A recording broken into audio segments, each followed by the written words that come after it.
أعوذ بالله من الشيطان الرجيم. بسم الله الرحمن الرحيم. وظللنا عليكم الغمام وأنزلنا عليكم المن والسلوى كلوا من طيبات ما رزقناكم وما ظلمونا ولكن كانوا أنفسهم يظلمون. سورة بقرة آيات نمبر 55. وظللنا او مش سایه کړل علیکم پر تاسو باندې الغمام ورز وانزلنا علیکم المن والسلوى او را نازل مکړه پر تاسو باندې المن من والسلوى او سلوى کلوا من طیبات ما رزقناکم اخری د پاکو شانو څخه هغه چې موږ تاسو ته په رزق درکړي وما ظلمونا نو هغوی په موږ ظلم ونه کړي ولکن کانوا انفسهم یظلمون لیکن هغوی پر خپل ځانو خپل ظلم کوي. دا الله عزوجل په اول خطاب کې شپږم نعمت ذکر کړي پر بني اسرائیل باندې شپږم نعمت موږ وکړي. د دې شپږم نعمت یادونه کوي او دا شپږم نعمت خو نو اصل کې د دوی پر پلرو او نیکونو باندې سوی وو چې د رسول الله صلی الله علیه وسلم په زمانه کې و. مخکې دا خبره موږ کړې و چې پر هغوی انعام داسې و لکه پر دوی. داغه آیات او را روان 58 آیات دا د مقام ته د میدان ته یو واقعه ده. بنو اسرائیل اصلا د شام و، یعنی دی اصل کې د سوریه او دمشق و. د حضرت یوسف علی السلام په زمانه کې دی و مصر ته انتقال شو. دا کنعان دا د عراق د شام او عراق تر مابین یو ځای دی. دی اصل کې د کنعان د علاقې و چې یعقوب علیه السلام پکې اوسېدی. بیا چې کله حضرت یوسف علیه السلام هغه قافلې والا د مصر بازار ته یوړي او الله عزوجل دی هلته بیا پاچا کی نو د یعقوب علیه السلام نور کورنۍ سره د یعقوب علیه السلام حالت ورغله په مصر کې آباد شول. نو اصلا دوی د شام و. په مصر کې چې دوی آباد شول نو قرار د یوسف علیه السلام د وفات وروسته د دوی سلسله کمزوري کېدله او د سلسلې د کمزوري سره د فرعون حکومت التحاکم او پر مصر باندې چې د فرعون حکومت حاکم وو پر شام باندې به یو بل زورور قبیله چې عمالقه نومېدل او ډېر زورور خلک و، غټ خلک و، دا حاکمان و. نو کله چې الله عزوجل فرعون او د فرعون ملګری غرق کړه او بنو اسرائیل ته الله سبحانه و تعالی د دوی د ظلم څخه نجات ورکړي نو دوی ته الله عزوجل د جهاد امر وکړي چې تاسو ولاړ سي خپل وطن آزاد کړي. د عمالقه د مصر وباسي.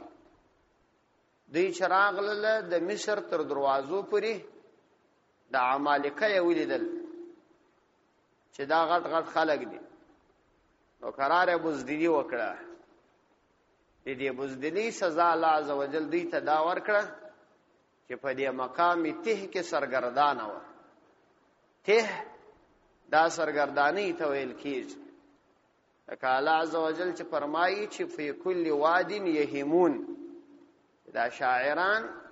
سورۃ شعراء کې د شاعرانو په باره کې فرمایي چې الشعراء یتبعهم الغاوون الم تر انهم فی کل واد یهیمون. یعنی په هر خیال او فکر کې سرګردانی دا ته هم سرګردانی ته وایي. نو دی په د سرګردانی په میدان کې سره راګرځي. دا میدان د سډیر غټ نو تقریبا داسې د یو کوچني ښار اندازه علاقه وه. 40 کاله په دې کې دوی سرګردانه وڅرخېد. ترتیب یې داسې و چې سهار به یې بیرته حرکت وکړي چې ولاړ شي مصر ته. جنګ خو یې نه وکړي چې دا شام دوی د عمالقه وڅه آزاد کړي. مصر خو بنو اسرائیل کې په مصر کې د فرعون د غرقېدو وروسته خو نظام د دوی لاسته راغلی. په خپل وطن شام یې آزاد وکړي. نو د شام په دروازو کې چې عمالقه ولیدل بزدلي یې ښکاره کړه. نو بیرته اراده وکړل چې ولاړ شي مصر ته. هغه مصر ته ولاړه نه، په دغه میدان کې دوی سرګردانه وه. سهار چې به حرکت وکړي چې ځان ورسوو و مصر، هغه چې به هر څومره تګ وکړي بیرته به په هغه ځای باندې ولاړ و، سرګردانه وه. نو په دغه ځای کې د ډېرې پریشانۍ په وجه د حضرت موسی علیه السلام څخه ځینې غوښتنې کړي. الله عز وجل دوی ته په دغه حالت کې هم نعمتونه ورکړي، چونکې دې میدان کې درخت نه وه، سایه نه وه. نو دوی د الله عز وجل څخه غوښتنه وکړه چې الله په موږ باندې سایه راوله. الله عز وجل د سپینې ورځې په شکل باندې یو سایه پر دوی باندې د ورځې په جریان کې راوستل،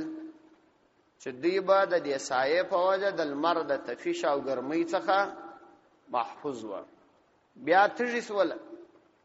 نو د اوبو دپاره یې غوښتنه وکړه.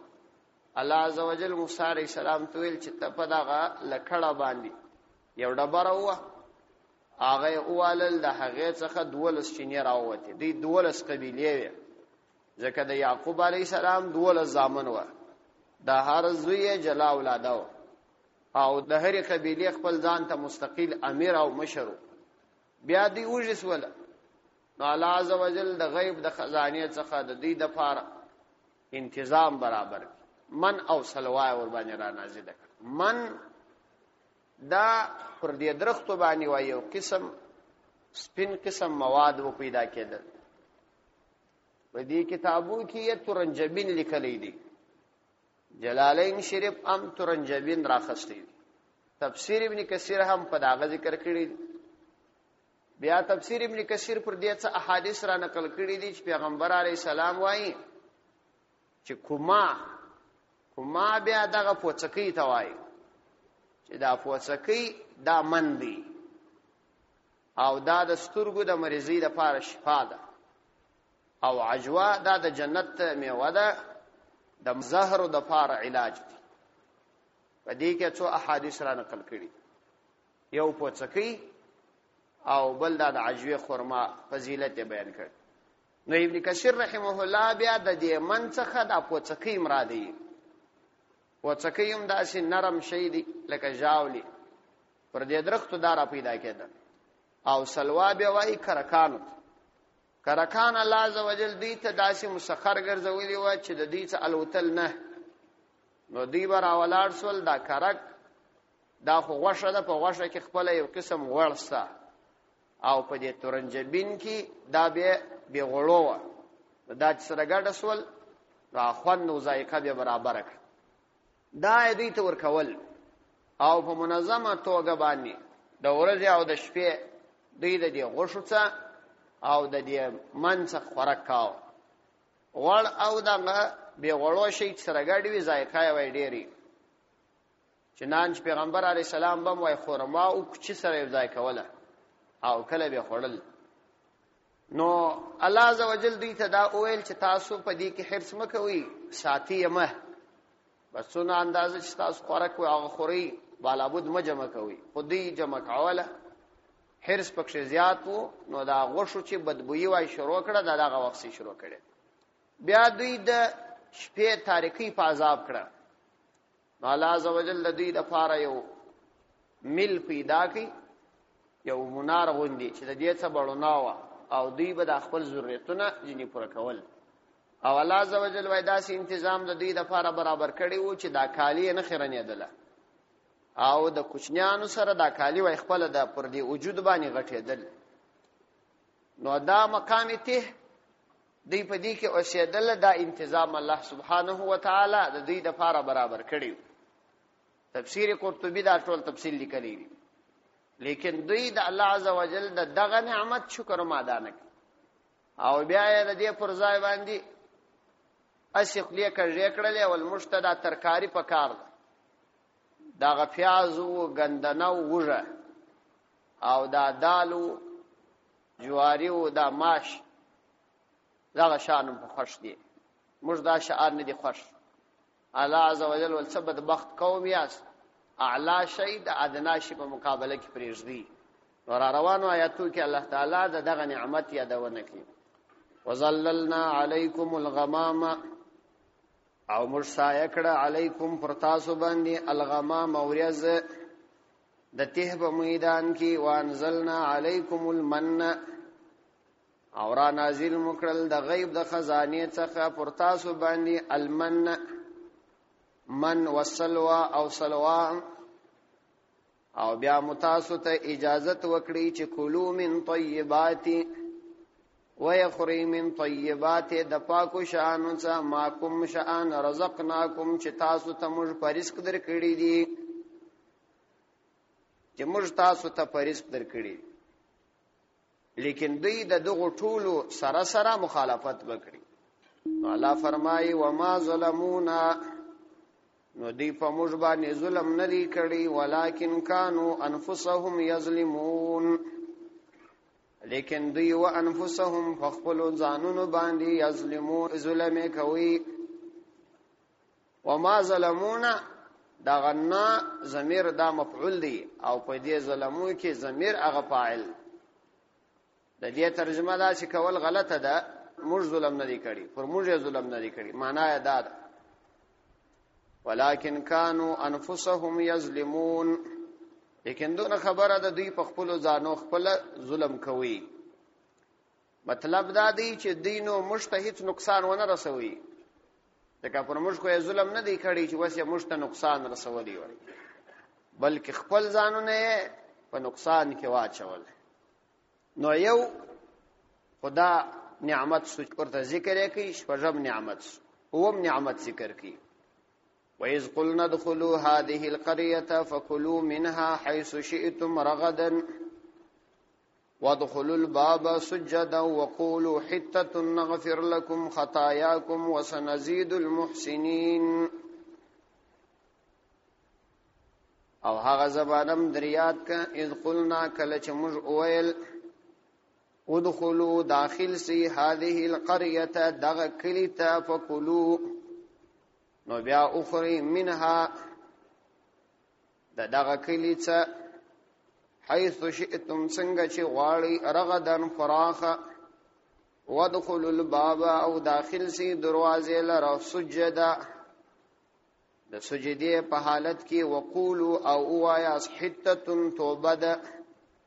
نغفر لكم مجب بخشنه کو تاسو لرا خطاياكم تاسو د ګناهونو وسنزيد المحسنين او جردي چې مجب زیات کو المحسنين نیکانو لرا بل نعمت دی د دې غشتنه وکړه چې دوامدار روزانه مشتدغه ډوډۍ دا خوند نه راکې موږ غواړو چې دا نور شان دا ترکاریانی او دا اخرو نو الله عزوجل ورته ویل چې تاسو ته اجازه دي دا پلاني شهر ته ورسي د دې شهر په باره کې چې دا کلی دی د مفسرینو اقوال مختلف دي چې دا په داغه مقام ته کې وو او کده دې څخه د باندې خو هر ځای چې و بار تقدیر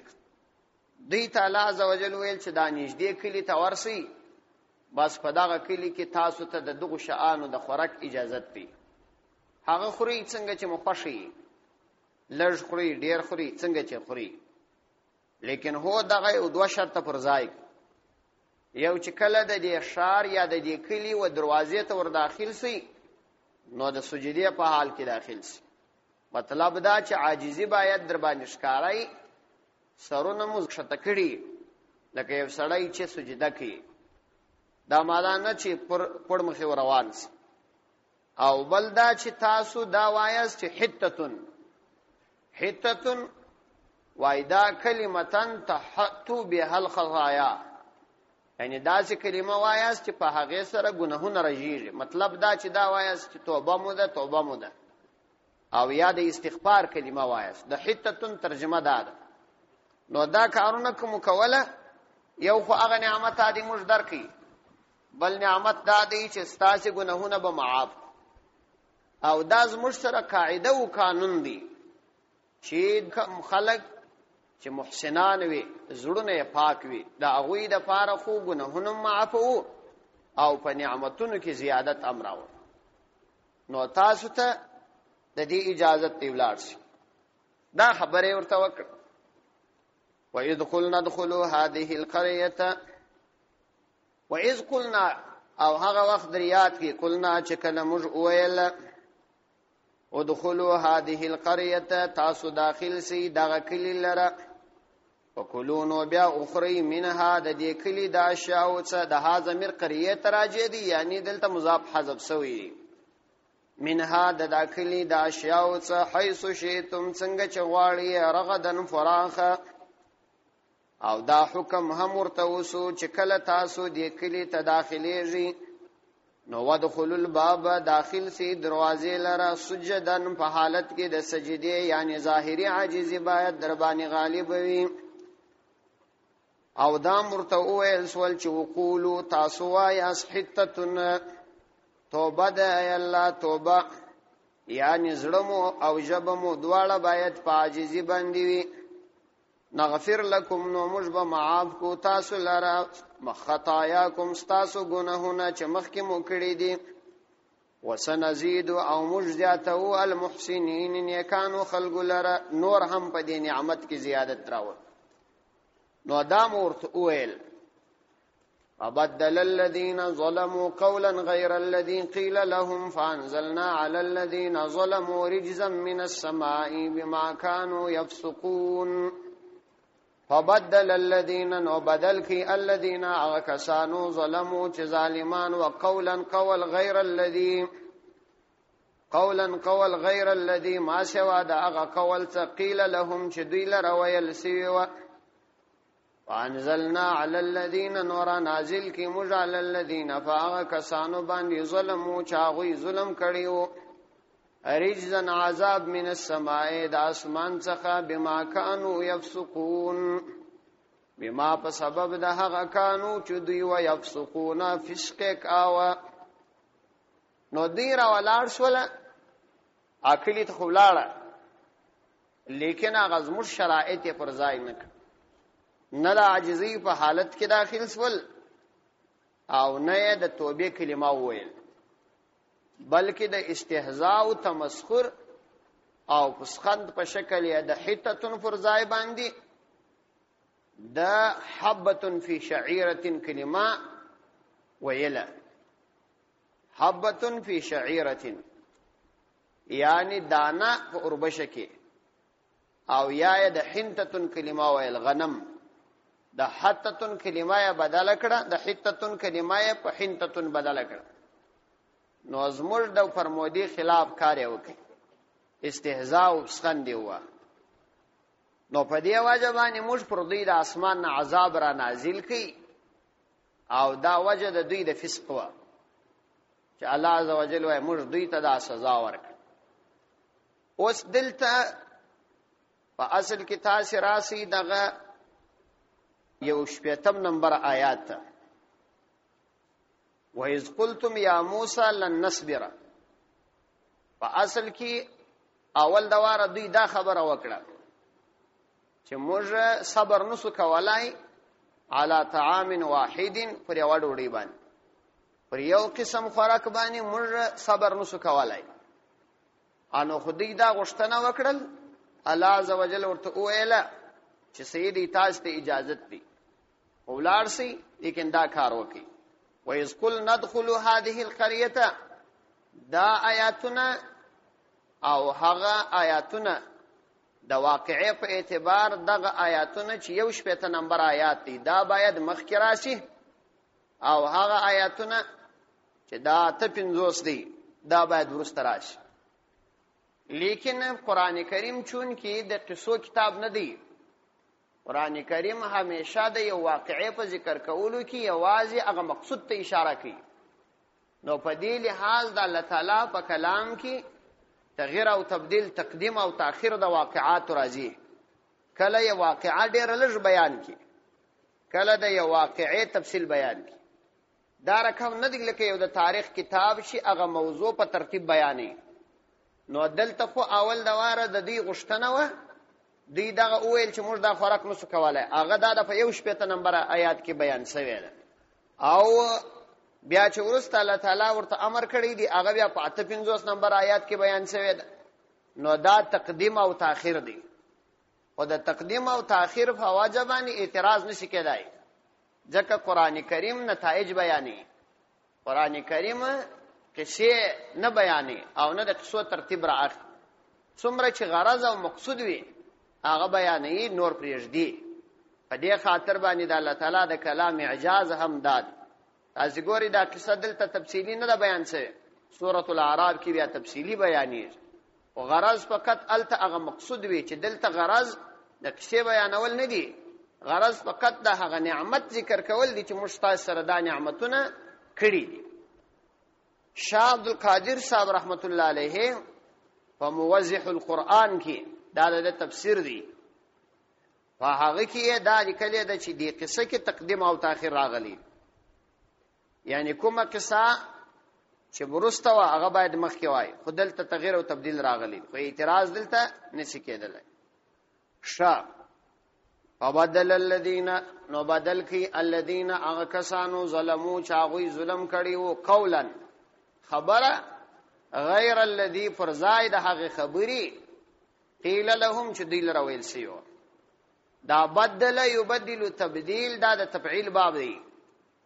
او دا دو مفعول غواړي. یو مفعول هغه به متعدی په ذریعه د حرف جر،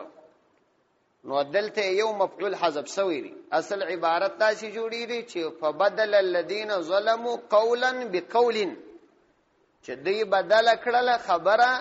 بقول په یو بل خبره غیر الذي ما سوا د خبرې څخه چې دوی ته ویل سیو. نو مفعول ثانیه بقول حذف شوی دی. او یا به بدل په معنا د قال واخع، نو بیا دغه یو مفعول کفایت کی چې وی ویل هغه کسانو چې ظلم کړي او خبره غیر الذي پر زائد هغه خبري قیل لهم چې دوی ته ویل سیو. دوی ته چې د کومې خبري ویل سیو دوی دا هغه پر ځای باندې بل خبره ذکر کړ چې هغه د حتتن پر ځای د حنتتن کلمه ویل، او یا د حبه فی شعيره کلمه ویل. فانزلنا علی الذین ظلموا نمر نازل کی فاغ کسانو باندې چې ظلم یې کړی وو رجزن عذاب من السماء د اسمانه آسمانی عذاب ور باندې رالی بما كانوا يفسقون په سبب دا هغه چې دوی فسق کوي. د دوی د فسق په وجبن عذاب ور باندې راغی. دا عذاب وای د طاعون مرض، حدیث کې راځي د طاعون مرض پر نیکو خلقو او پر بد دواړو راځي، او پر صالحانو چې راشي وای دا د خدای امتحان وي، او پر نافرمانه انسانانو چې راشي وای دا د خدای عذاب وي. او دا د طاعون مرزونه خورا ډیر په خوا راغلي په مصر کې او په شام دواړو کې راغلي. په مصر کې چې کله راغلي تقریبا 10000 کسه یا 2000 کسه پکې په دې طاعون کې لمنځ تللي، او تقریبا تر 10000 پر صحابه کرام په دغه شاوخوا کې دام په دې طاعون په مرض کې په شهادت رسیدلی. حضرت عبیده ابن جراح رضی الله عنه دام په دغه طاعون په مرض کې په شهادت رسیدلی. د طاعون په مرض چې وای څوک مړ شي دا شهید دی، حدیث کې راځي. اوس دلته مفسرین او فقهاو یو مسله را نقل کړي ده چې یو خبره په بل خبره باندې بدلول دا په شریعت کې حکم څه شي؟ یعنی په یو کلام کې لفظي تغییر راوستل دا شرعاً څنګه دی؟ امام قرطبی رحمه الله پر دې خراشه تفسیری خبره نقل کړي ده. وایي چې یو کلمه په بل کلمه باندې بدلول ولو که معنی هغه وي، د مثال په توګه لکه مشترا ولاړ سو د خپل پښتو کې دا دروازه خو دروازه بولو، لیکن اوس داغه دروازې ته په بنور علاقو کې وروایي. نو کچېری یو سړی په یو قصه کې د ور کلمه استعمال کی او بل سړی د ور پر ځای دروازه استعمال کی، نو په معنا کې خو تغییر نه دی راغلی او فقط په الفاظو کې تغییر راغلی. دغه سي الفاظو کې تغییر راوستل چې اصلي مقصودی معنا ته تاوان وای و نه رسیږي. دا څنګه دی؟ نو اوله مسله دا ده چې د قران او حدیث او خصوصا په قران کریم کې حدیث کې بیا څه اختلاف دی. د قران کریم الفاظ دغه رکب مقصودی دي لکه څنګه چې د قران کریم معنا مقصودی ده. نو د قران کریم الفاظ بدلول ولو که معنا پر خپل ځای پاتې شي، الفاظ بدلول حرام قطعی دي او دا تحریف دی او دې ته قران نه ویل کیږي. ولو که معنا په بل لفظ باندې ادا شي. د مثال په توګه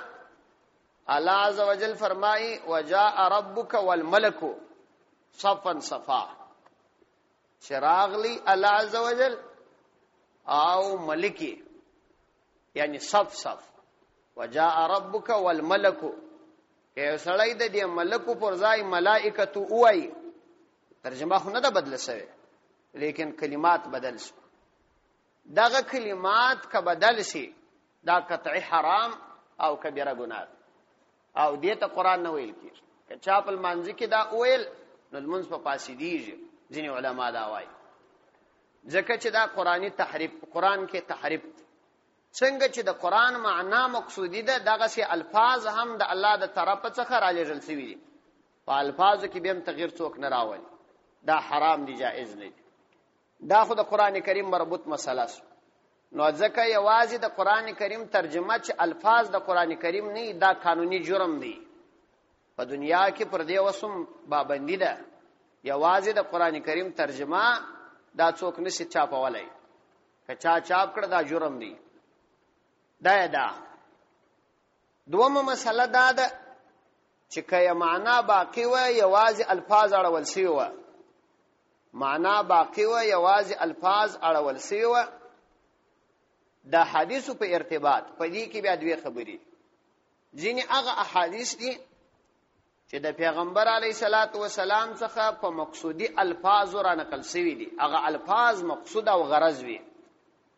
نو که په دغه احادیثو کې هم الفاظ واړول سول ولو که معنا پر خپل ځای، دا جائز نه دي. د مثال په توګه د اذان کلمات دي، د اشهد ان محمدن عبده ورسوله پر ځای کا یو سړی دا وایي چې اعتقد ان محمدن رسول الله،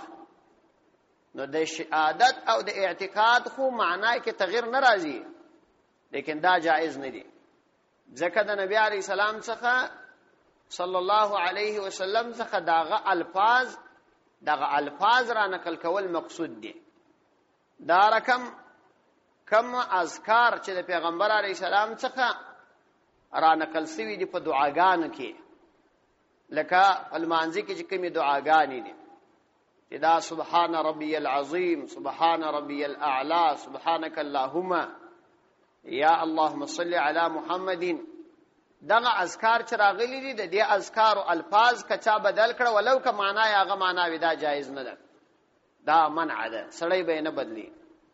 او دا په رکوع کې چې څوک سبحان ربي الکریم وایي دا دې نه وایي، دام دغه الفاظو تغییر دي. ولو که زموږ د مذهب ځینو کتابو لیکلي دي،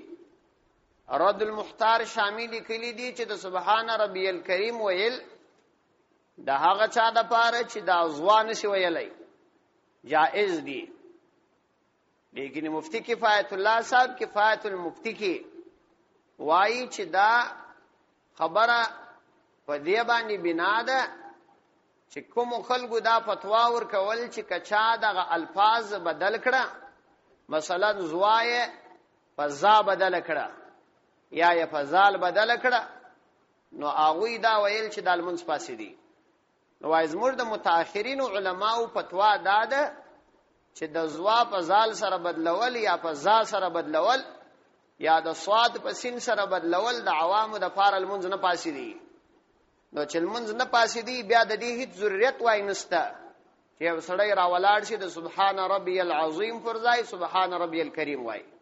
ولی په خواخ وای دا خطر و چې کېدلای شي د دوی څخه د عظیم پر ځای عظیم ویل شي او عظیم وای د شیطان نوم دی. لیکن کله چې د متأخرین علماو فتوا راغله دا چې دا روانه لري ځکه عوام خلق دغه مخارج او صفات نشي پیژندلای دا ورته ګران دي. په باب زلت القاری کې بحر رائق او نور الیزاح پر دې ښه تفصیل لیکلی دي او عالمگیریم دا مسله راخسته ده. د متأخرین علماء فتوام پر داغه ده او دا د امام ابو یوسف رحمه الله قول هم دي. نو بیا د دې څه ضرورت دی چې سړی راولاړي جواب بزې بدلی او بلکې په مانځي کې بدله کې نو قران کریم کې خوم راځي فسبح بسم ربک العظیم التچکه وعربینو په مانځي کې هم سړی بدلی دا قرآنی تحریف راځي. نو هغه د جواز مسله د هغه وخت سره مربوط و چې چا دغه د الفاظو مخارجو په وجه المنځ فاسد غني. اوس خدای المنځ نه په فاسد دي خصوصا د عوام خلکو د پاره. البته که معنا ته تغییر ورشي معنا بدل اسول نو بیا المنځ په فاسد دي. د مثال په توګه یو ځای راغلی ان المتقین فی مقام امین یو سړی العیاذ بالله وایي چې ان الکافرین فی مقام امین بس په دې سره المنځ فاسد دي ځکه معنا ته فاحش تغییر ورسید. په دغه رقم صورت کې المنځ فاسد دي. عالمگیری دا مسله تفصیلی راخسته. نو هغه اذکار چې د پیغمبر علیه الصلاۃ والسلام څخه را نقل شوی دي هغه اذکار به په هغه الفاظ سره وایي د ځانب الفاظ نو ورزياتي. دا دومره مسله ده. درېمه مسله امام قرطبي رحمه الله دا را نقل کړی ده چې په کوم اقوال او کوم کلماتو کې چې دغه الفاظ مقصود نه دي بلکې اصل معنا مقصود ده نو په هغه کې وای بیا د دې اجازت ستا چې سړی هغه الفاظ ته تغییر ورکړي لیکن اصل مقصود او معنا باید تغییر ونه کړي. لکه احادیث د نبی علیه الصلاۃ والسلام چې د احکام او احادیث دي چې پیغمبر علیه السلام په هغه کې احکامات بیان کړي دي او یا نور مسائل واقعات بیان کړي دي. که هغه حدیث بالمعنا یعنی الفاظ ته تغییر ورکړي شي او معنا یې هو به هو هغه وي را نقل شي د جمهور فقهاو او محدثینو په نزد باندې دا جائز دي. همداز مرد امام ابو حنیفه رحمه الله امام شافعی امام مالک رحمت الله علیه زموږ د مذهب او د دروس مذهبو په دی باندې فتوا ده چې نقل الحديث بالمعنى جائز. نقل د حدیث بالمعنى دا جائز دی لیکن وو په دې کې دوه شرط دي. یو شرط وایدا دی چې دا نقل د حدیث بالمعنى چې یو حدیث بالمعنى څوک را نقل کی هغه الفاظ نه را نقل کی هغه معنا یې را نقل کی د نبی علیه الصلاۃ والسلام. نو وای داغه د پاره یو شرط دادی چې دا غران نقل کوونکی به په عربي ژبه ماهر وي او بل دا چې د خطاب مواقع ورته معلومي وي چې دا خطاب د مخاطب حالت ته قتل کیږي چې هغه ته څنګه سوی آیا مخاطب خالي ذهن او چې دا خطاب ورته کېدی او که په شک کې او که په کامل انکار کې مواقع د خطاب سړی پیژني او بل دا چې ماحول د حدیث چې حدیث په کوم ماحول کې ویل کېدی هغه به کاملا واقف وي. مطلب دا چې موږ یې نه سره نقل کوای موږ به هغه سره نقل کوو چې څنګه په کتابو کې لیکل شوی د نبی علیه الصلاۃ والسلام څخه یا د صحابه څخه چې کوم نور شاګردانو دا حدیث را نقل کاوه کای عین هغه الفاظ نه وای را نقل کړي خدا هغه الفاظ مشابه الفاظ را نقل کړي وای او په معنا کې تغییر نه وای نو دا جائز و. دا د جمهور محدثینو او فقهاو د دې مذاهب او ثلاثه رائے ده او یو ډله د محدثینو بیا دا وای لکه قاسم ابن محمد او محمد ابن سیرین رحمت الله علیهما او وی د نبی علیہ السلام احادیث هم هو به هو پاغه الفاظ را نقل کول پکار دي څنګه چې د پیغمبر علیہ السلام د خلیت اوریدلی ولو که په معنا کې وای تغییر ناراضی په نور الفاظ سره بیا به هغه الفاظ را نقل حتی وای کده پیغمبر علیه الصلاۃ والسلام څخه د یو خبره اوریدلی دته شک وي دای باغه خبره عین هغه سره نقل کی بیا بوای چې ما ته په دې کې شک دی چې دغه سی ویل کې دا سی ویل چنانچه اکثر محدثینو د دې شي خیال ساتلی دي هغه استدلال کوي یو په دغه آیات باندې چې دلته د الله تعالی په دې خلکو باندې چې دا بنو اسرائیل او عذاب نازل کړي چې د الله تعالی هغه کلمه چې دوی ته ویلې واغې بدل کړ سره د دې چې د غنمو غشتنه خو منع نه و لکه څنګه چې د استغفار غشتنه منع نه ده او د غنم غشتل خو منع نه و لیکن دوی دلته د فسخن په شکل دا کلمه استعمال کړ نو دا منع دي او دوی دوم دلیل هغه حدیث پیشي پیغمبر علی السلام فرمایي نظر الله امرا الله عز وجل دی هغه سړی تر او تازه ولري سمع مقالتي زما خبره واوریدل فبلغها كما سمعها بیا هغه سی ورسول څنګه چې اوریدل یو یعنی تغییر او تبديل په شرانه وس په دې ارتباط باندې دوم دلیل دی دا وایي او دریم دلیل دا وایي چې پیغمبر علی السلام یو صحابي ته دعا ورشودله چې کله ته د ماخستان د ټولو کارو څخه فارغ سي خوب ته دی اراده شي نو یو د تازه او بیا چې خپل ځای ته راغلی نو بیا دا دعا وایي چې اللهم اسلمت نفسي اليك وفوضت امري اليك والجأت ظهري اليك رغبة ورهبة لا ملجأ ولا منجأ منك الا اليك آمنت بكتابك الذي انزلت ونبيك الذي ارسلت دا د نبيك الذي ارسلت کلمات چې پیغمبر علیه السلام ورته صحابي چې دوباره دا دعا ورته تکرار کړل د نبيك الذي پر ځای او رسولك وای پیغمبر علیه السلام منع کوي وای غسی وای چې ما درته ویلو یعنی ونبيك الذي ارسلت وای دغه څه دلیل پېښی چې ګوره پیغمبر علیه السلام د دې د صحابي منع کوي سره د دې چې په اصطلاح کې د رسول او د نبی فرق نشته یو شی دریم دا خو دریم دلیل دی څلورم دلیل دا پېښی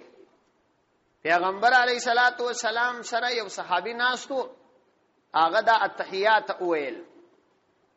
واشهد ان محمدا رسوله وعبده یویل اصل خدا سے ده چې اشهد ان محمدن عبده ورسوله دا رسوله وعبده ویل سره واړول پیغمبر علیه الصلاۃ والسلام ورته فرمایله چې قد كنت عبدا قبل ان يكون رسولا زمخ کلا بندوم چې رسول الله نوم سوي یعنی تاول دا ویل چې اشهد ان محمدن رسوله وعبده الان کې زه د رسالت سمخ کې بنداوم رسالت ما ته ورسته راکړل سوی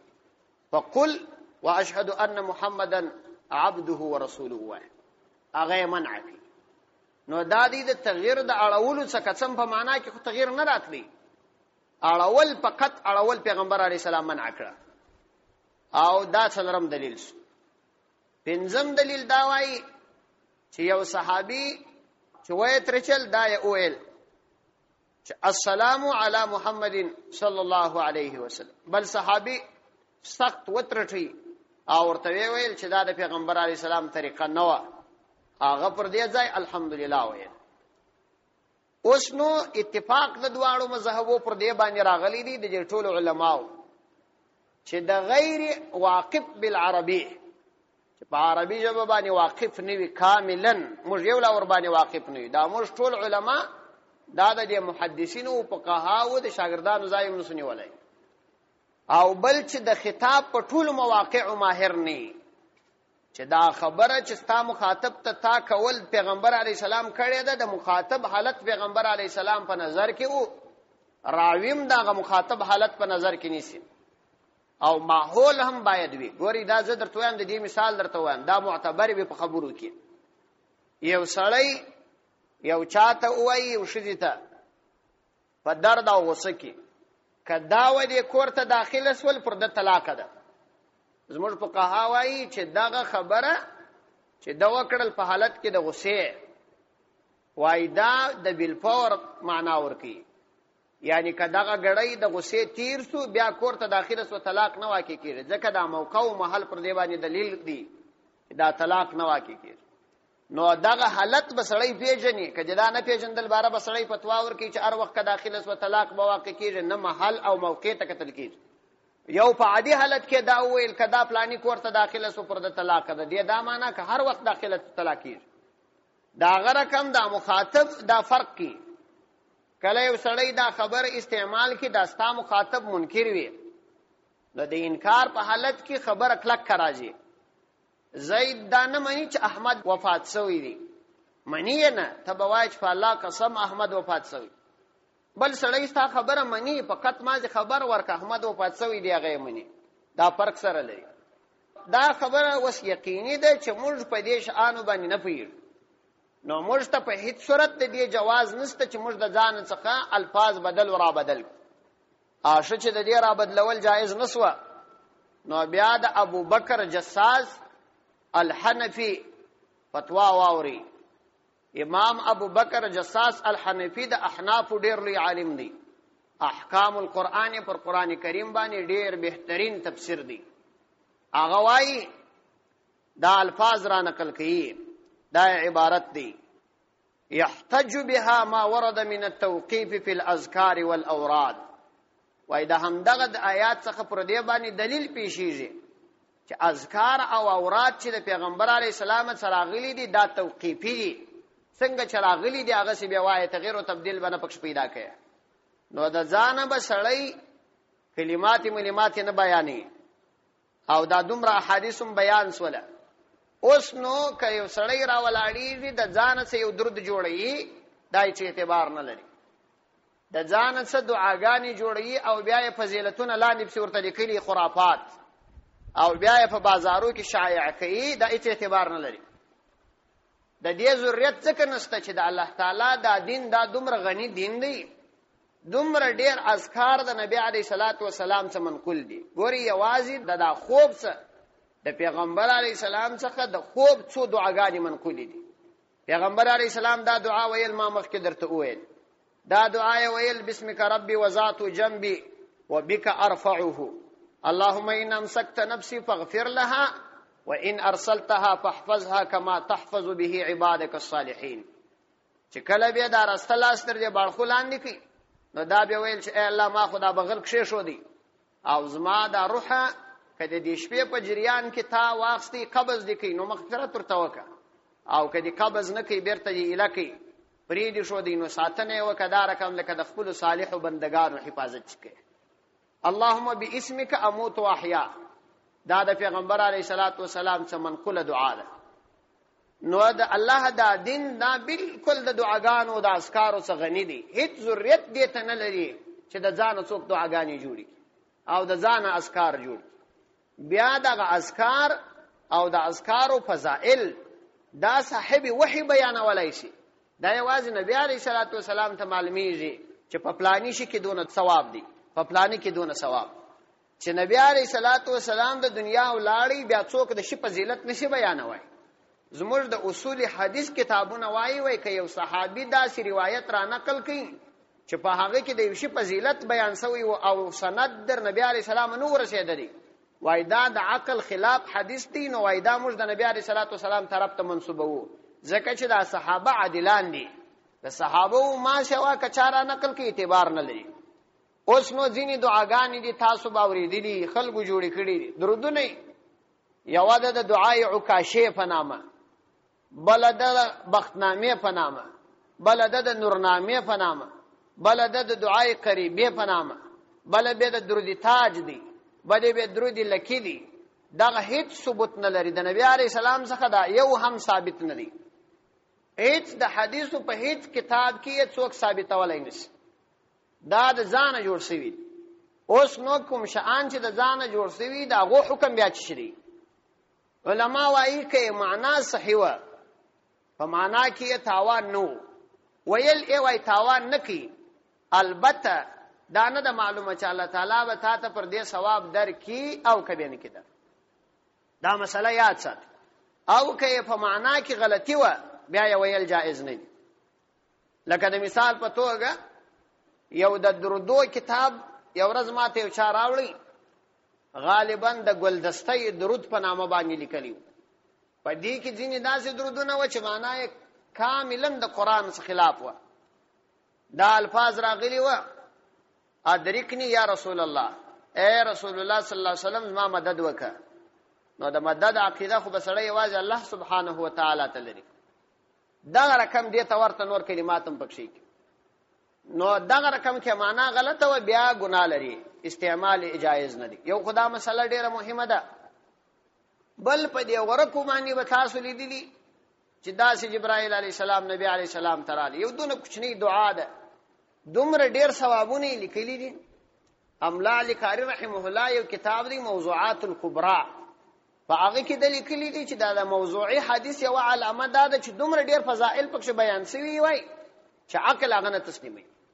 دومره ډیر فضائل بیان شوي پکې. نو دغه شانو ته ځان ساتل پکار دي، او د دې څخه سړی ځان ونه ساتي. عبارت د نبی عليه السلام د اذکار او قدر نور معلومیږي، د پیغمبر عليه السلام د مسنون ژوند قدر نور ته معلومیږي. ولې دای خو هر شی وایي ور. نو د پیغمبر عليه السلام مسنون اذکار دومره ډیر دي چې علماء به په دې کې خواري کړي، کتابونه لیکلي دي. الاذکار لامام النووي، عمل يوم وليله، حسن حسن، حسن المسلم، دا ګرد د مسنون اذکار پکې کی پیغمبر علیه الصلاۃ والسلام ویلي دي او دی امت ته را لېږلي. څومره ډېرې دعاګانې دي قرآن شریف کې ستا. دا چې هیل ربنا په نامه باندې یو کتاب دی، ډېر ښه کتاب دی. نو دا بس کفایت کی، هیڅ ضرورت نشته چې سړی د ځانه شان پر ورزیات کی. دا یو مهمه مسله ده. وإذ استسقى موسى لقومه فقل نضرب بعصاك الحجر فانفجرت منه 12 عينا قد علم كل أناس مشربهم كلوا واشربوا من رزق الله ولا تعصوا في الأرض مفسدين. وإذ استسقى موسى لقومه فقل نضرب بعصاك الحجر. اتم نعمت بیانې چې پر دې بنو اسرائیل باندې موږ یو بل نعمت هم وکړي. هغه نعمت دا دی چې کله موسی علیه السلام څخه دوی اوبه وغوښتلې. دا هم هغه د مقام ته سلسله ده، تفصیل ما بیان کړیو. وإذ استسقى موسی، چې کله طلب وکړي د اوبو موسی علیه السلام لقومه، د خپل قوم د پاره. فقلنا نو موږ وویل دې موسی علیه السلام ته چې اضرب بعصاک الحجر، ووهه بعصاک په خپله لکړه باندې الحجر ډبره. نو د هغې څخه به اوبه راووځي. فانفجرت منه 12 عینا، نو راووتلې منه د هغه څخه 12 عینا چینې راووتلې. او د بني اسرائیلو د هرې قبیلې او خاندان لپاره وټاکل شوې. قد علم، نو وپېژندی کل اناس، هر قوم، مشربهم، خپل د چښلو ځای.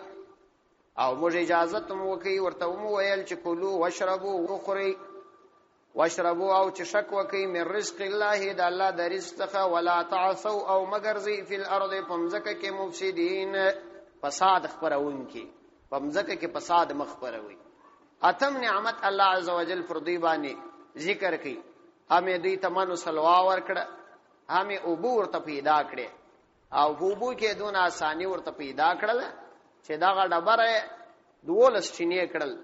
هر چینه د هرې قبیلې دپاره انتخاب شو، هر چینه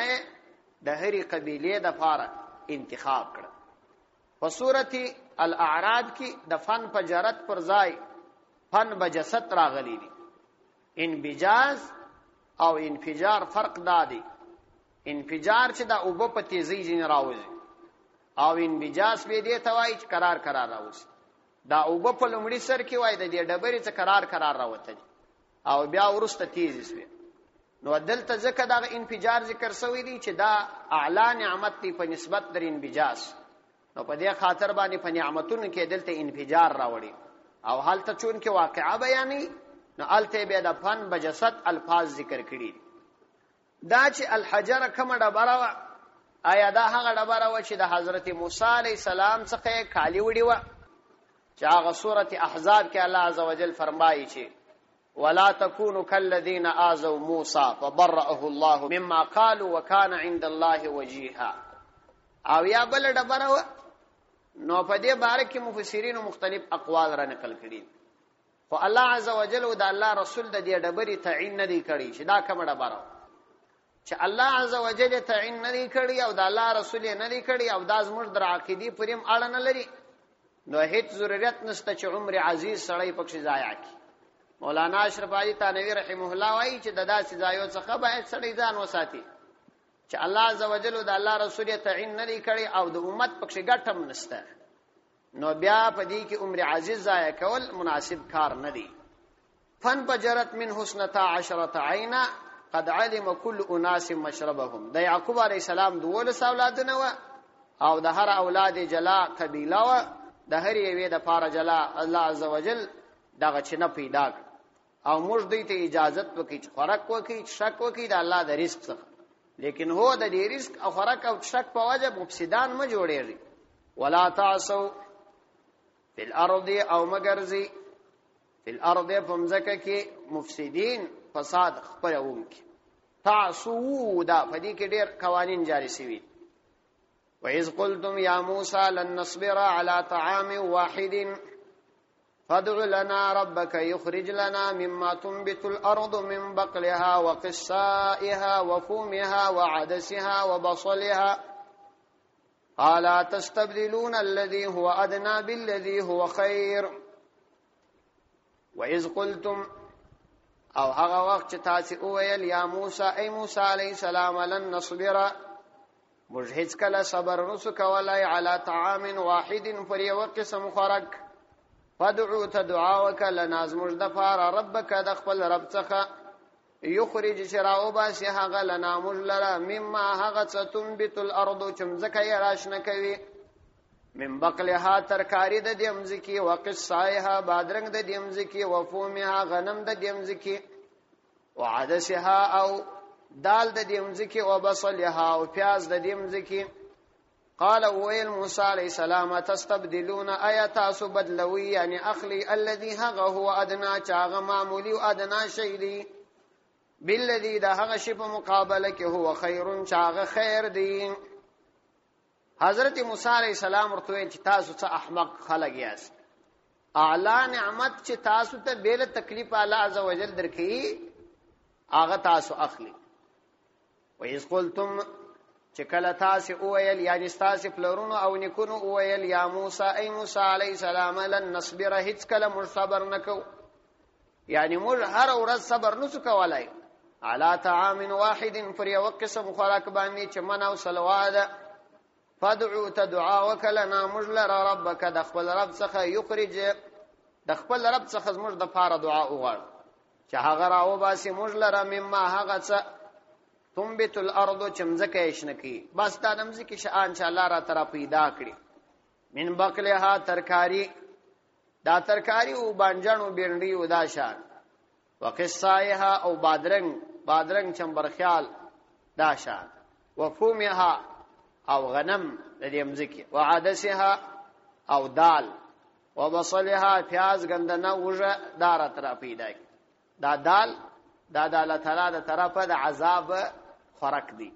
اوس دا طالبان بیچارهګان په مبتلا دي دا دال اوس دا طالبانو ته بس بيخي ډیر دي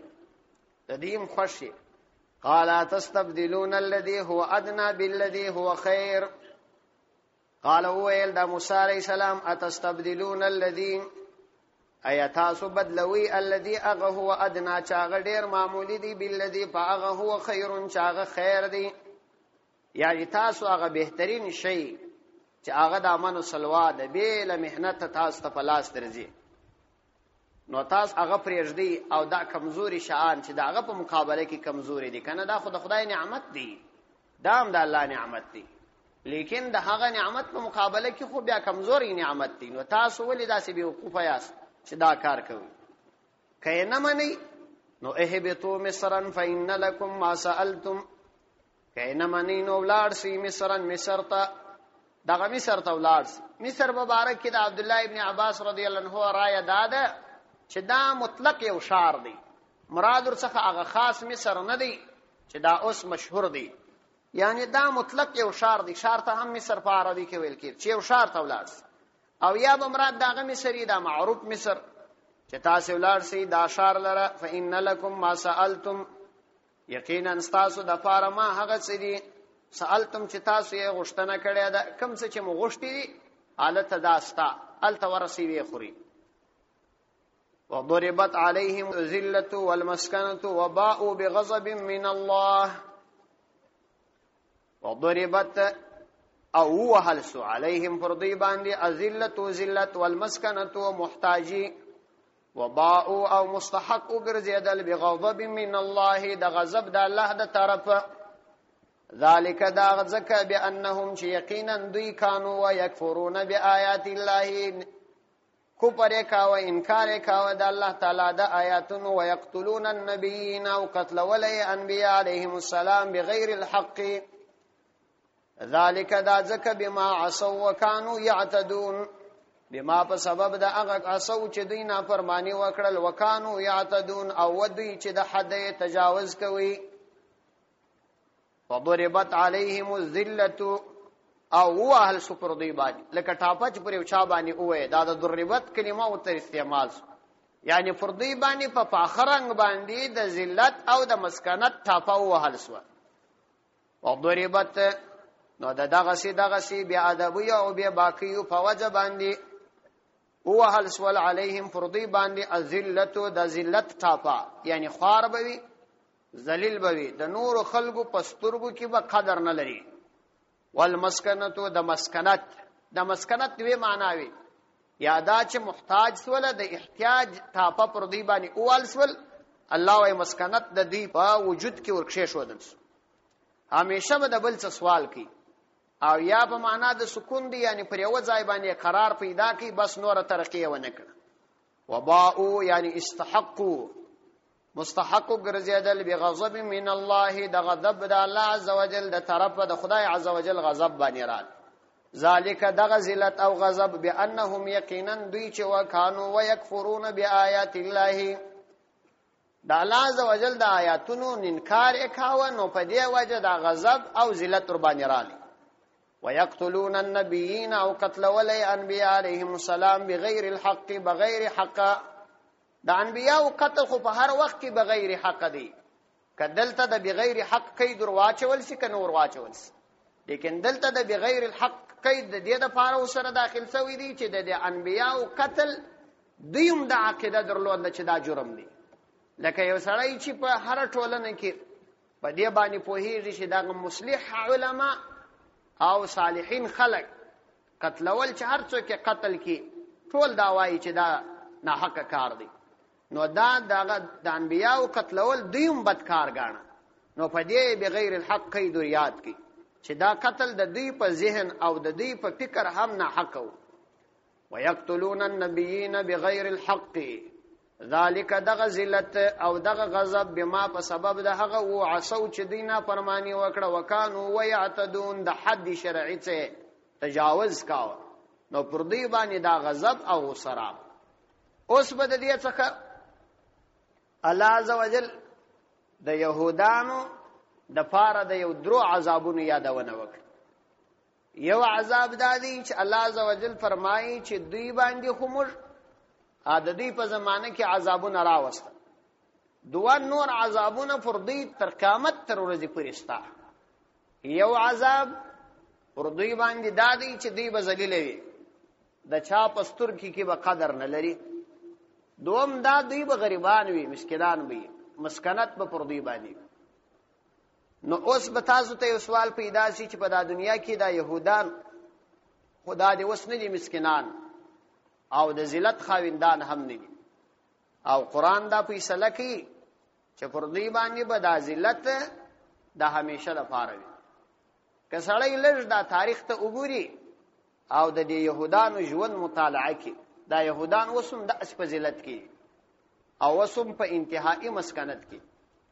په ټوله نړۍ کې يهودان یو ملک هم نه لري په ټوله نړۍ کې یا دا ملکونه چې په دنیا کې دا 240 یا 260 ملک دي په دې ټول ملکو کې يهودان یو ملک هم نه لري په ټوله نړۍ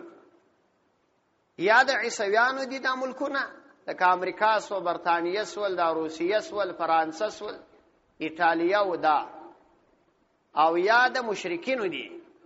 د لکه دا بودایان چې برما یې په لاس کې ده یا سریلانکا ده او یا دا هندي او یا د مسلمانانو ملکونه دي خو د یهودانو هیڅ ملک په نړۍ کې نشته. بیا دوی راولاړ شول دغه عیسویان د امریکایانو برطانویان راولاړ شول د اوس څخه تقریبا 80 کاله مخکې یا 100 کاله مخکې د مسلمانانو په زړه کې چې دا فلسطین دی دا د مسلمانانو د ملکونو زړه دی مرکزی نقطه ده ځکه د فلسطین یو طرف ته مصر پروت دی بل طرف ته شام او سوریه پرته ده او بل طرف ته ترکیه پرته ده بل طرف ته لبنان پروت دی پر څلورو سره طرفو د مسلمانانو مرکزی ملکونه دي.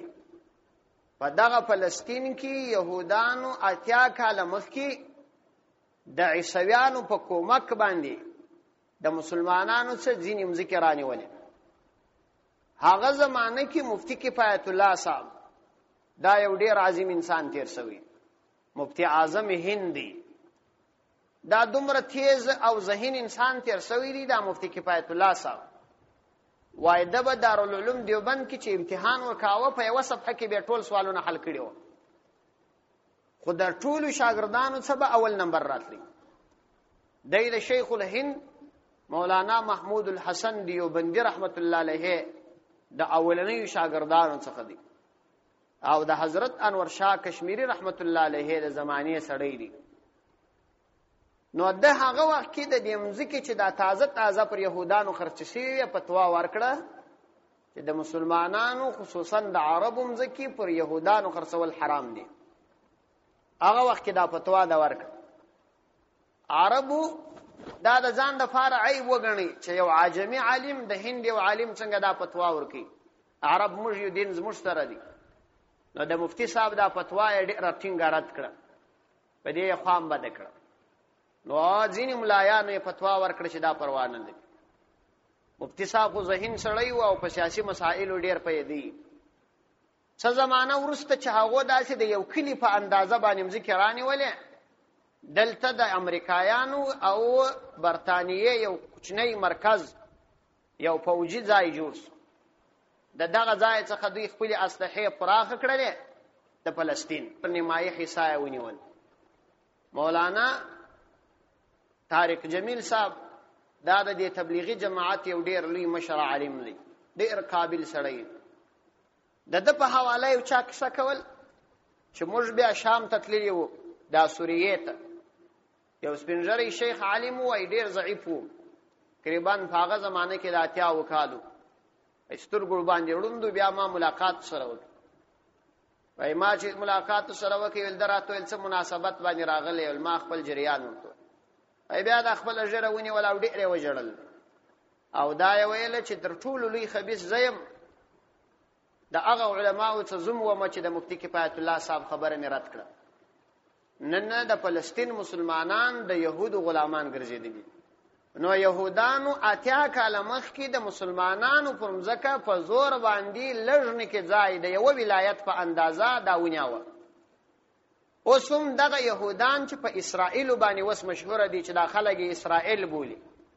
او دا مسلمانان جنې کړيږي دا فقط او فقط د امریکایانو او برتانویانو غلامان دي. هیڅ حیثیت نه لري دی خپل چې نن امریکایان او دغه برتانویان لاس دي نیواخي د 2 ورځو د گزارې ډوډۍ هم نس پیدا کوي. يهودان د اسی په دنیا کې خوار دي هیڅ شی دی نه لري. نو د قران د فیصله دا قطعي او یقیني د پر خپل ځای ولاړه ده.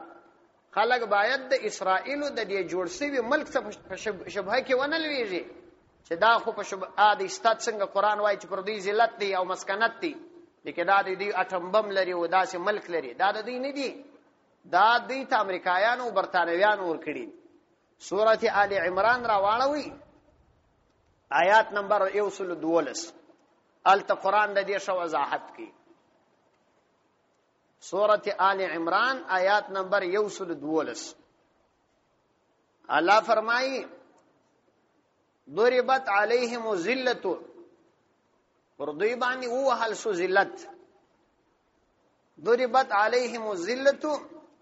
پر دوی باندې د ذلت اوالسو اینما سقفوا هر چیرې چې وویني دوی به په دې ذلت باندې مبتلا وي هر چیرې چې پیدا کړه شي الله وای په ذلت کې به الا بحبل من الله مگر دوی به هغه وخت د ذلت اخلاص وي چې د خدای پر رسی کې راشي او حبل من الناس یا د خلکو پر رسی کې راشي د خدای پر رسی کې دا معنا چې شرعاً د شذي د کوچنی او د سپینځري کافر قتل حرام دی که کوچنی ونه به وجنه که شذا ونه به وجنه که سپینځري ونه به وجنه او که هغه سی کافر وو چې چاته په جنگ کې مشوره نه ورکول نو هغه به نه وجنه یعنی دوی د ذلت په حالت کې دي خو که یو ځای اخلاص ونه وجب داوي یا به سپینځري یا به شذي یا به کوچنی وي او یا به غیر مقاتل کافر وحبل من الناس یا به د خلقو پر رسی باندې اخلاص وي یعنی نور به کومک کی ګوره دلته ناس ویلی دي یعنی د خلقو پر رسی خلق عام دي کافرانو په شرات لایسي مسلمانانو یعنی دوی خپل هیڅ حیثیت نه لري که دوی اخلاص ور دي ذلت نو یا به د الله تعالی پر رسی کې راغلي چې هغه شرعي قاعده ورته متوجي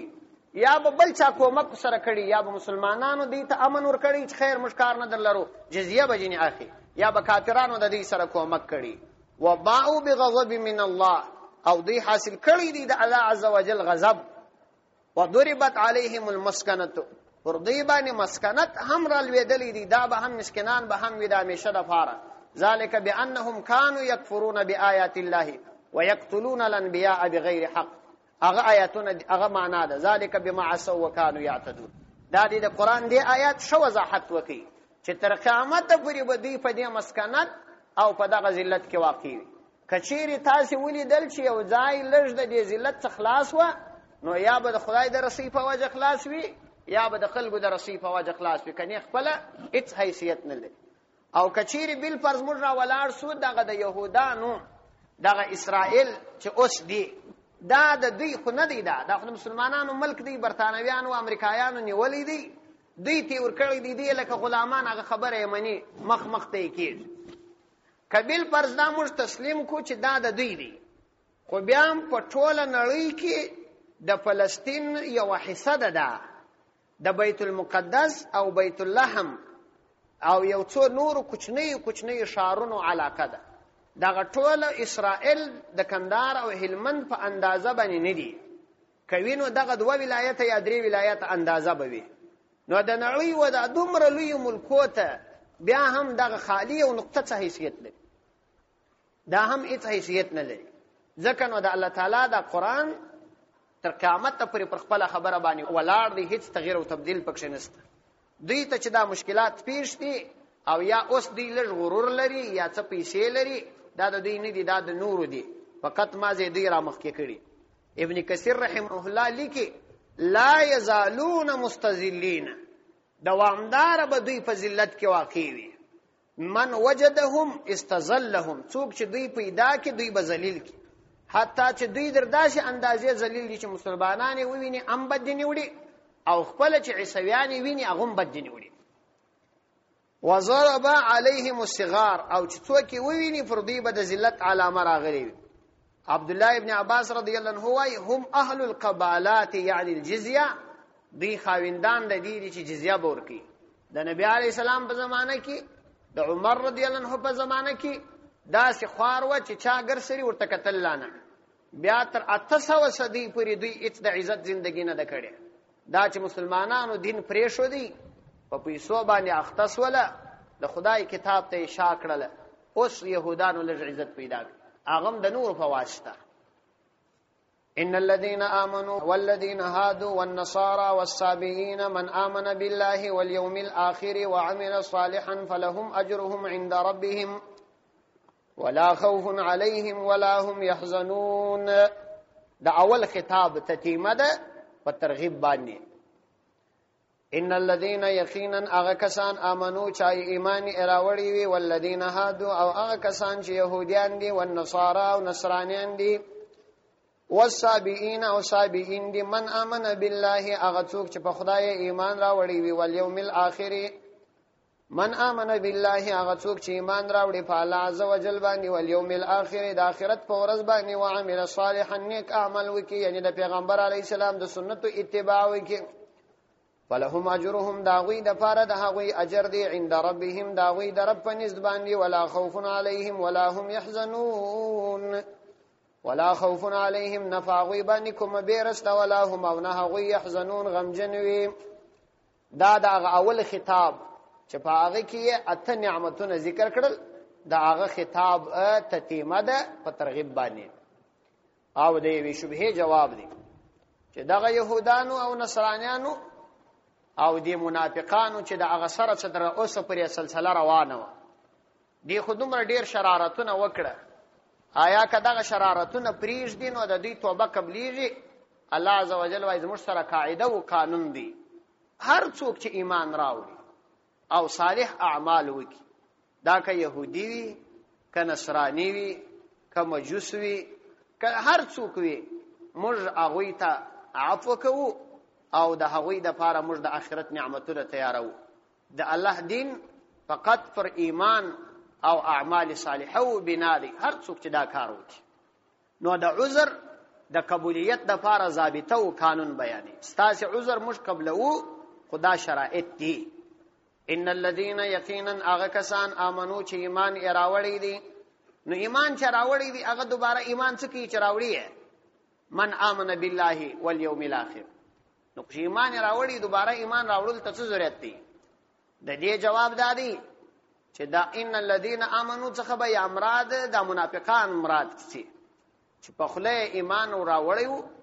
او په زړه ایمان نو بار الله فرمایي چې هغه کسان چې ایمان راوړیو په خله باندې او یاد ان الذين امنوا کلمه به د بلاغت لپاره راغلي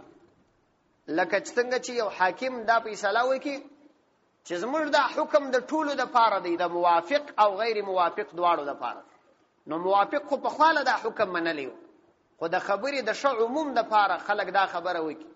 وای دا د موافق او غیر موافق دواړو د لپاره دی ارڅوک شي نو دلته په دې باندې د عموم د لپاره دا خبره راوړل شوی نو ان الذين يقينا اغكسان امنوا چاوي ایمان راوړي والذین هادو او هغه کسان چې يهود دي يهودان ته يهود دا په دوه وجوبانی ویل کیږي یو هادو په معنا باندې ته تهودو دي یعنی هغه خلک چې توبه یې قبل کړي و یا یې د توبې کوشش کړي يهودانو ته يهودان زکوای دا د حضرت موسی علیه السلام پیروان و دوی چې کله د هغه سامری په دوکه باندې د ګلګي عبادت وکړي نو د دوی د پاره چې د توبې کم قانون الله کښې شو دی یو د بل قتل ول نو دغه قانون یو څه ګران وو خو دوی قبول کړي په دې خاطر باندې دوی ته اوس يهودان وای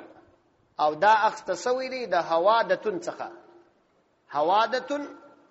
دا اشتقاق سوی د داغت څه دي په معنا د توبې دي نو چون کې دا د دوی توبه دا سې ډیره ګرانه و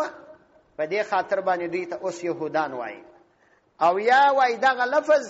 دا د يهودو لفظ دا وای غیر عربي لفظ دی یعنی عجمی لفظ دی دا په اصل کې د حضرت یعقوب علی السلام د مشر زوی نوم یهوذا بیا چې عربي تر نقل شو دا غزال په دال بدل شو یهوداس انو د دوی نسبت دی یهودا ته کیږي ځکه نور ته يهود وای په دې خاطر يهودان ته يهودان وای او نصرانيان دا به د عیسی علی السلام پیروان دي دا نصارا وای دا جمع ده د نصران او نصران نصرت توای لکه سبحان مصدر دی نو دوی د حضرت عیسی علی السلام نصرت کړیو په دې خاطر ورته نصارا وای او یادا چې نصرا په شام کې یو کلی دی په شام کې یو کلی دی ناصره نومیږي په دا سوریه کې په دغه کې عیسی علی السلام اوسېدی ځکه په ځینو کتابو کې لیکل شوی دی عیسی الناصری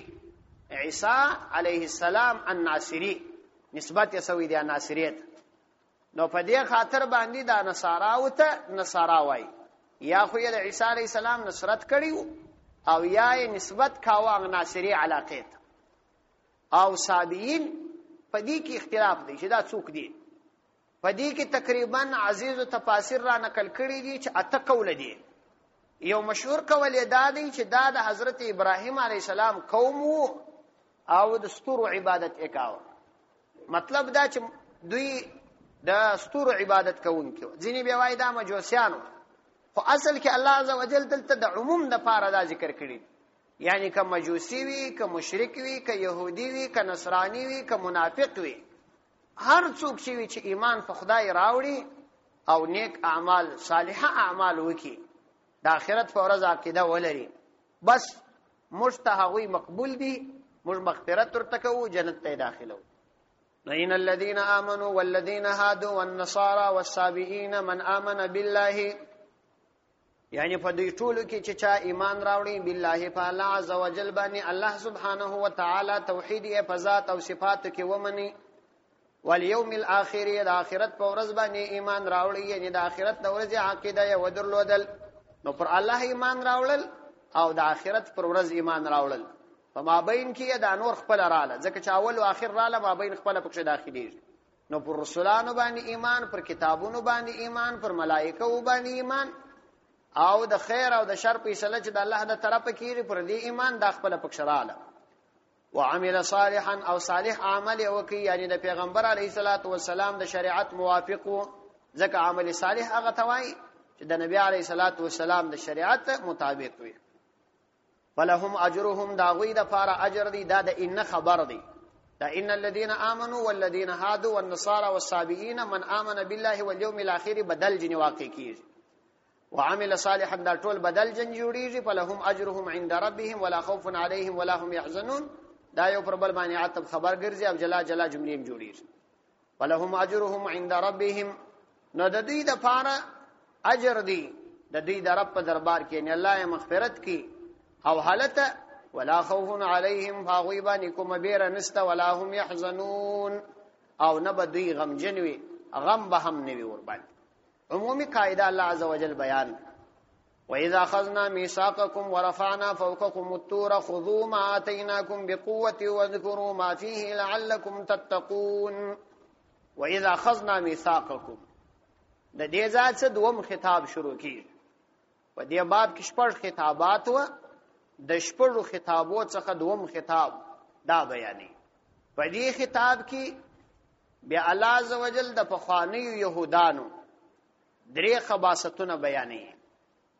او د وسنیو یعنی د نبی علی السلام د زمانه د يهودانو د جدیدو يهودانو بیا څلور خباستونه بیانې چې مجموعه او خباستونه او بد خصلتونه او کبیح صفات دي درې د قدیمو او څلور د جدیدو د قدیمو يهودانو درې خباستونه دادي اول نقض العهود نقض العهود د وعدو ماتول د وعدو ماتول دا په 12 آیات کې راځي او دوهم الحیل فی ذبح البقر د غوا په حلالولو کې قسم قسم بهانه لټول دا په 15 آیات کې راځي او دریم قتل الانفس لطلب الدنيا د انسانانو قتلول د مال د محبت په وجه په 2 آیات کې دا تفصیلی را روان دي دا درې خباستونه او قبیح صفات د مخکنیو قدیمو يهودانو او څلور بیا د جدیدو يهودانو خباستونه دادي اول تحریف د الله تعالی په کتاب کې تغییر او تبديل راوستل 15 آیات کې راځي دوم منافقت په 16 آیات کې راځي دریم تقلید د آراو د يهودو د بخوانیو مشرانو يهودانو د رایو تقلید او هغه ته عقیده درلودل په 8 آیات کې راځي او څلورم مخصصین لانفسهم بالجنه چې خپل ځانونه د جنت ته ټیکداران بلل دا بیا په 8 نمبر آیات کې راځي او بیا په اخر کې تتیمه په ترغیب ده په 2 آیات کې یعنی تر 2 آیات پورې به دغه دوم خطاب روان وي چې په دې کې به دغه عمده مسائل بیانېږي ترجمه ته ورژونی سي و اذا اخذنا ميثاقكم ورفعنا فوقكم الطور او هغه وخت هم دریات کې اخذنا چې کله موږ واخستی میثاقکم استاسو څخه پوخت تعهد ورفعنا فوقکم الطور او موږ بلند کې لوړ پر تاسو باندې الطور کوه تور خذوا ما اتیناکم واخلی ما هغه څه اتیناکم چې موږ تاسو ته درکړی دی به قوت په قوت سره واذكروا ما فيه لعلكم تتقون واذكروا او یاد وساتی ما هغه فيه چې په دغه کې دی لعلكم تتقون شاید تاسو تقوا اختیار کړئ دا دوم خطاب دی کله چې حضرت موسی علی السلام د خپل قوم سره کوه تور ته ولاړی او د کوه تور څخه تورات راوړي نو خدا مخ کې تیر رسوله چې دا اویا کسان د خپل قوم یې د ځان سره بوتله او هغه به هغه خباست التوکي چې موږ به خدای عزوجل خپل وینو بیا عذاب باندې را لې بیا موسی علی السلام دعا وغوښتل د الله څخه بیا الله ژوند ورک پرون دې تفصیل تیر نو دا غزا چې واپس راغله دا تورات چې راوړي نو موسی علی السلام و دې بنو اسرائیل ته ویل چې دا د الله تعالی کتاب تورات او پر دې باندې دغه قوم چې ما سره تللی و دا شاهدان دي نو هغه شاهدی ورکړل او هغه د ځان یو خبرم په دې شاهدی کې ورزيات کړ د ځان خبره دا ورزيات کړ چې او دا د الله کتاب دی خو الله تعالی په اخر کې مشتدا ویل چې تون استاد په واسه پراوي هغه نه وکي څونه چې مو په واسه پراوي هغه نه وکي ډیر خبيث قوم دی نو دا خبره چې وکړله هغه ته بیا بهانه ور پیدا کړ نو یو خو په دوی کې اپخوانی جبلی شرارت مزاجی شرارت موجودو د وخت دوم په تورات کې ځینې احکامات داسې و چې پر دوی سخت و او دا د دوی د شان سره لایق و ځکه دوی دغه خلک و نو دا دومه وجه او درېمه وجه نو دا و چې د خلکو ملار ور پیدا کړ نو یو خیت په خوانی جبلی شرارت و چې د دې په مزاج او جبلیت او طبيعت کې پروت بل د احکام یو څه مشقت او بل د خلکو د خوا لار ور پیدا کول دا درې سره چې سره یو ځای سول صافي انکار وکول دا مجنبه چې کله دوی دا انکار وکي نو اول دا واره خو ایمان راوړی وو دا ویلی و چې موږ مؤمنان یو سیدی موږ په دې راضی چې قانون راشي قانون چرالی انکار وکړ الله عزوجل جبرائیل علیہ السلام تویل دا کوه تر پر راپورته کا لوړې پرونی سکه ایمان را نه وړي په چختاړې هغه چې کوه تر باندې راپورته کوي دوی د بیرې څخه بیرته خبره ومنل چې بس موږ ایمان راوړو نو الله عزوجل د دې یادونه کوي چې تاسو هغه خلک یاست چې وعده ماته وي دا د قدیمو يهودانو یو خباست دي چې په وعده یې وفا نه کول نو هغه وخت هم دریات کې اذ اخذنا میثاقکم چې کله موږ واخستي ستاسو څخه پوخ تعهد یا مواخستل ستاسو څخه پوره وعده ما درته ویل چې میثاق هغه وعده ته وایي چې په قسمونو باندې کلک کسي په خاص چې هغه په تورات باندې عمل کول و ورفعنا او موږ لوړ کی د دې کار د منولو د فاره فوقکم لوړ پر تاسو باندې اتوره کوه تور یعنی تاسو چې کله انکار وکئ نو موږ د منولو د فاره پر تاسو باندې کوه تور را لوړ کی او په دغه وخت کې مو درته وویل چې خذو ما اتیناکم ونسی ما هغه احکام اتیناکم چې موږ تاسو ته درکړي چې هغه تورات دی دا ونسی کلکې ونسی بقوتن فمضبوطی سره نو چې کوه تور مدر باندې لوړ کی دا مدر ته ویل چې تاسو دغه تورات کلک مضبوط ونیسي او اذکروا یاد وساتي یعنی عمل فوقي ما فاغه احکامات فيه چې په دا تورات کې دي لعلکم تتقون شاید تاسو متقین سي یعنی عمل اور باندې وکي نو به متقین خلق جوړ سي نو دا مو اور باندې ونیول یو سوال پیدا کېدلای شي چې قران کریم کې الله فرمایي چې لا اکراه فی الدین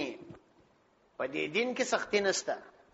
او دا منع ده چې یو سړی په زور باندې مؤمن کې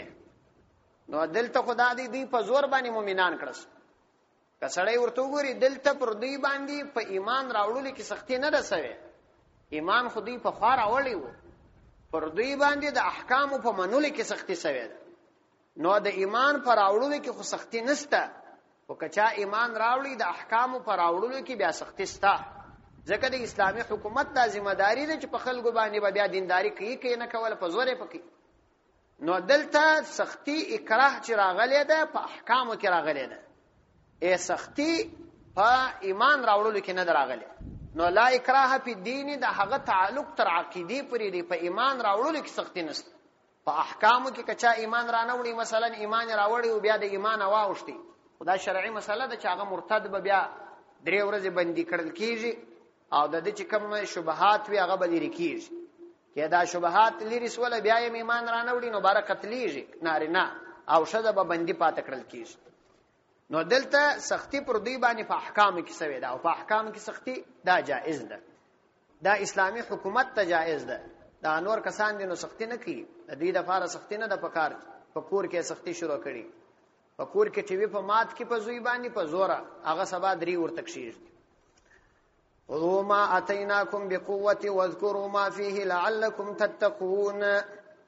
نو تاسو یاد وساتئ یعنی عمل وکي په هغه احکام په چې په د تورات کې دي لعلكم تتقون، شاید د عمل په وجه باندې متقین جوړ شي. ثم تولیتم من بعد ذلك، ثم بیا تولیتم تاسو مخواړوي من بعد ذلك د دې څخه ورسته، یعنی د تورات د منلو لپاره مو کوه تور در باندې لوړ کی په هغه غړي مو خبر او منل چې موږ کوه تور در څخه تکي بیا خپل په طبيعت باندې ودرې داس بیا مو مخواړو. ثم تولیتم من بعد ذلك د دې څخه ورسته مو بیا مخواړو. فلولا فضل الله عليكم ورحمته لكنتم من الخاسرين. فلولا فضل الله كثير نوید الله عز وجل فضل عليكم پر تاسو باندې ورحمته او د الله رحمت لكنتم من الخاسرين خامخابتا سوای من الخاسرين د تاوانیانو څخه،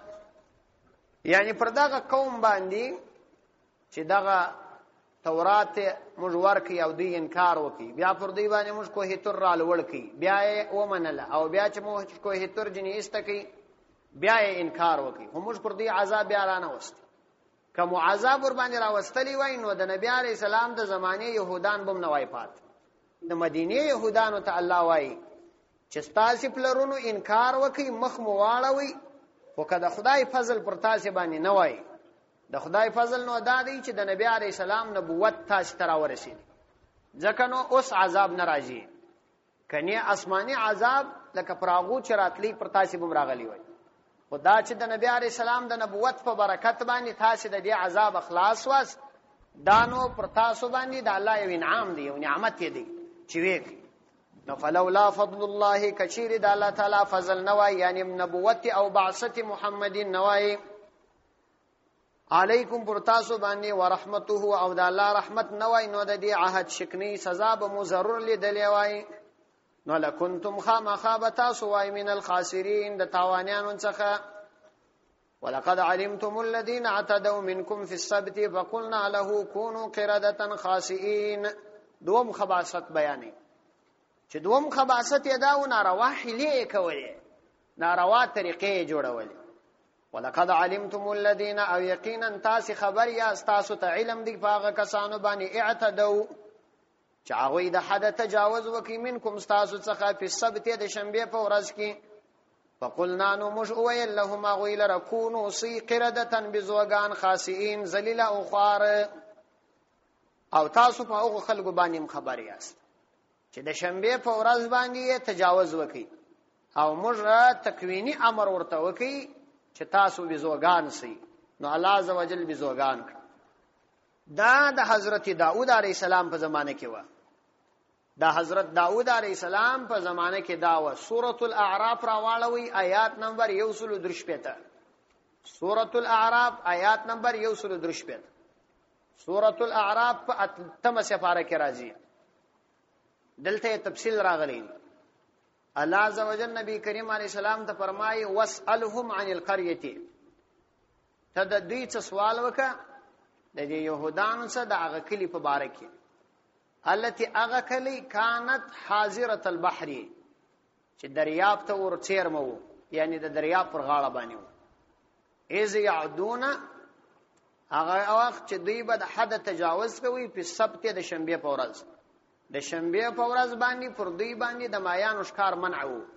چې تاسو به د مایانو ښکار نه کوي. سبت قطعی توای او د شنبه په ورځ دوی قطع سی و د دې څخه ښکار وکي. اذ تاتيهم حيتانهم چرات للب په دغه وخت کې د دوی مایان استاتیهم حیتانهم چې مایان به راتلل دوی لره یوم سبتهم د دې شنبه په ورځ باندې شرعا شکاره و یوم لا یثبتون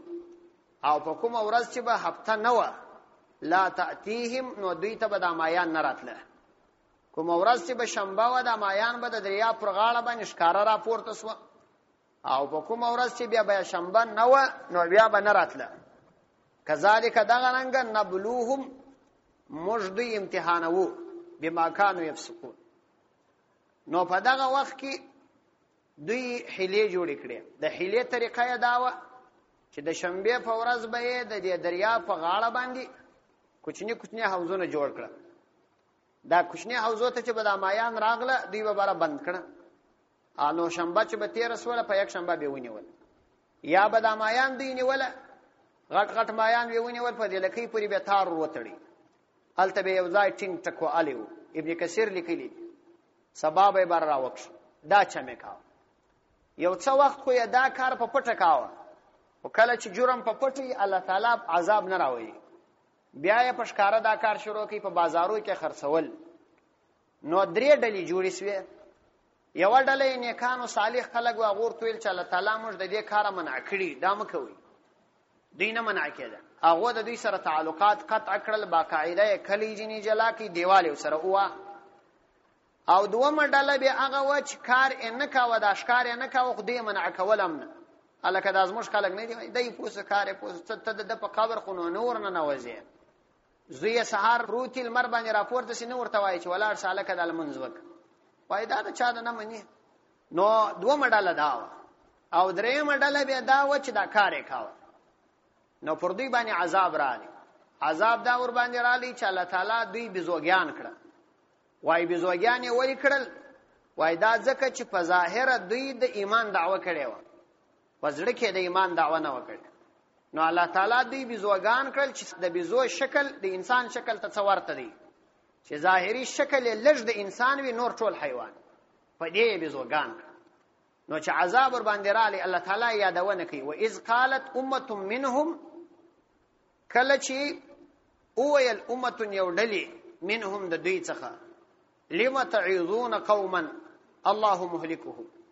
تاسو ولې نصيحت نکوي هغه قوم ته چې الله تعالی هغوی هلاک کوي او معذبهم یا الله تعالی هغوی ته عذاب ورکوم کوي دی عذابا شديدا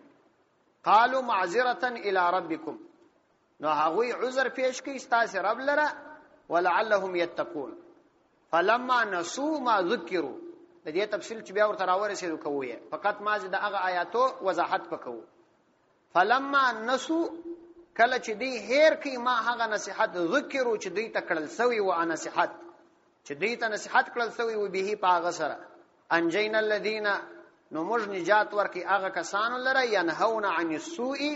چې د دې بدی خلق منع کول واخذنا الذين ظلموا او ومن والغ خلق چې ظالمان و بعذاب بئیس فداس عذاب باندې ډیر سختو بما كانوا يفسقون دا هغه په وجه چې دوی فاسقان و فلما عتوا عما نهوا عنه کله چې دوی سرکشي وکړل د هغه کارو څخه چې موږ جن منع کړی و دوی د هغه څخه سرکشي وکړه قلنا لهم نو موږ ورته وویل كونوا قردة خاسئين نو بار تاسو سي قردة بزوغان خاسئين ذلیلا او خوار دا همیشه د پاره دی کې دا دی تفصیل راغلی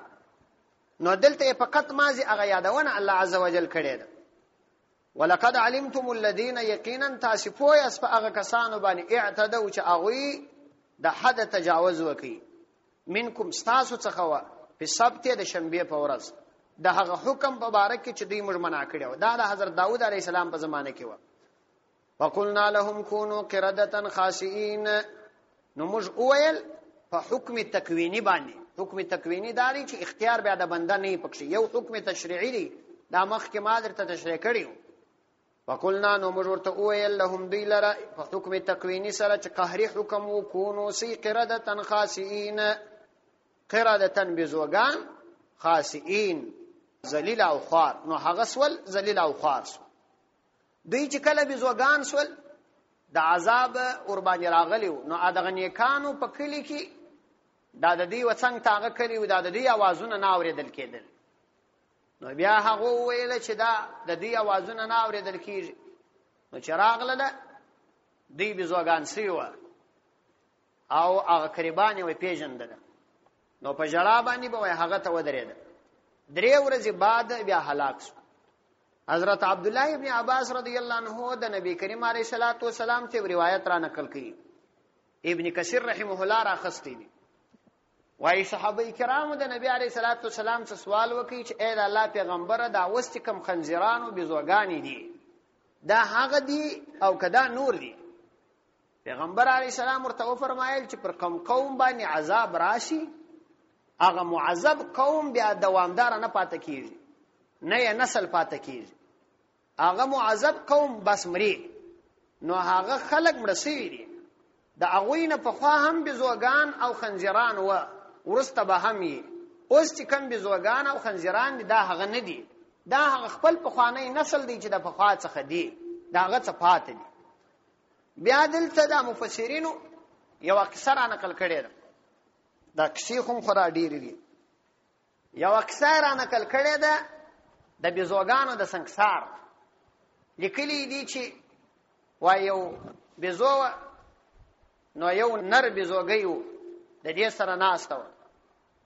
نو بیا هغه وای د دې پر د ځنګانه باندې بيدو، پر دې ځنګانه باندې بيدو دای چې بيدو سو وای دې قرار دا ځنګون جنې وکشي د یو بل بزوګي سره زنا وک. بیا چې کله وای دغه بزوګي راکښې نستی دغه بزو یې بوی کړه. چې بوی کړله وای بیا قرار نور بزوګانو ته ناری کړي. هغه را وغشته دغه بزو یې حاضر کړه. بیا دې بزو ته وویل ول دا ولاړ هغه بزوګي حاضر کړ. بیا پر دوی باندې سنگسار حکم جاری کړ. دا کیسه د تفسیر راخسته ده. خو مولانا اشرف علي تهانوي رحمه الله لیکلي دي چې دا کیسه ثابت نه ده. په کتابو کې راخسته ده چې دا کیسه په بخاري شریف کې ده، لیکن د لیکلي دي چې د بخاري په نسخو کې دا موږ نه ده او دا ستمنه.